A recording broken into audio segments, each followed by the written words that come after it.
Today we'll discuss two common questions about chronic kidney disease and dialysis. The first question many people will have is, when do I start dialysis in chronic kidney disease patients? Now, majority of the times chronic kidney disease patients are on follow-up with some nephrologist. They will be visiting the nephrologist once in a month or twice or once in 2 months, something like that, and these people will be having serial values. Now, to understand when to start dialysis, there are two indications. One is the acute indication, the other one is the chronic indications. Now, chronic indications I'll be talking later. Let's talk about the acute indications.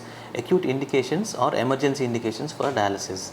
So these are acidosis, which means that excessive acid in the body which is not responding to the treatment, hyperkalemia or high potassium values which is not responding to the treatment.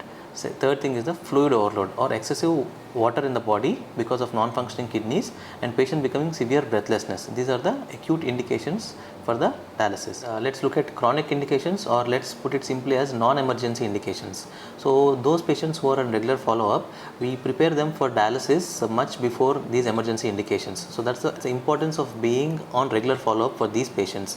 Now, once the creatinine is above 6 or above 6, or we call it we calculate something called as GFR based on the creatinine value. Once this GFR, the glomerular filtration rate, drops below 20, we will start preparing them for dialysis. Now, what do you mean by preparing for dialysis? Now, when you start dialysis on an emergency basis, most of these patients will be put on temporary dialysis catheter, which is not a good option because of high chance of infection with this catheter.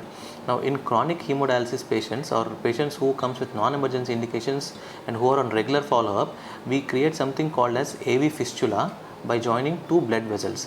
Now, once this AV fistula is in place, without these temporary catheters, we can start dialysis once any of these indications comes, or when the patient have non-emergency indications like loss of appetite, anorexia, severe generalized weakness, severe itching and other minor indications.